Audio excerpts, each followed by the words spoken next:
I've worked with a lot of leaders who have told me that, Matt, I'm not in in operations, I'm in the people business, right? I don't sell cars, I'm in the people business. My company does this, I'm in the people business.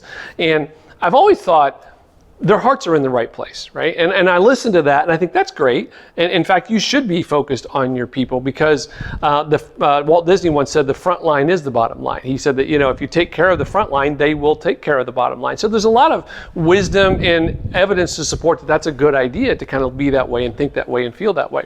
However, when I hear those types of words from executives I'm coaching with, I want to check something else. I want to look at their thoughts, their actions, and their deeds. I can't really read their minds, can I? But I can watch their actions and I can watch their behavior and see how they interact with their employees. And so that's where the rubber meets the road. What I find is that most people who say this about themselves say this because they're outgoing, right? And so they're friendly and outgoing.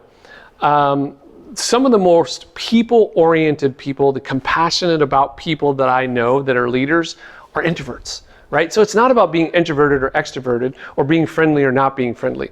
It's about being tuned in to the person that's in front of you and to the position it represents. Let me say that again. It's being tuned in to the person who's standing in front of you and to the position they represent. And let me give you a great example, a great test that you can do. You're getting ready to have a meeting. The employee comes in to talk to you and you guys need to go over the numbers, right? And the first thing you do is say, hey, how's your day going? And they say, fine. You say, okay, good. All right, so and you jump right in, right? If you truly were in the people business, that conversation wouldn't have jumped from fine into the order of business of the day. It would have been more detailed, right? You actually want to know how their day's going. You want some details about it. You want to hear how things are going. So number one.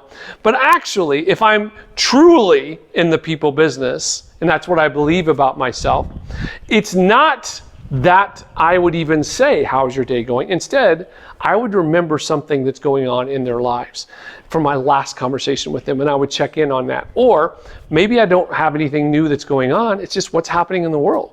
Well, with school's just out. How's your kids doing? You guys got any big plans for the summer, right? You have a conversation about their life and them first before you move into the business thing. And I see too many. I literally had executive give me this whole speech about people and people are the most important asset and why he's a business person and more about people and all that kind of stuff. And then I spent the day with him. So when the meetings would come in, someone would come in, they'd sit down. He says, "Great, how's your day going? Good. All right. So now on the numbers." I mean, that was literally that fast. He made that transition that fast, and I, had to give him that hard feedback. It's like, look, man, if you truly are a people person, you would have spent time with that person instead of running straight to the position, right? So it's good that you are a people person. It's good that you think that you're in the business of people. And in fact, it's true. I cannot be successful without having the right people around me. I cannot be successful without the right people on the bus and the wrong people off the bus, right?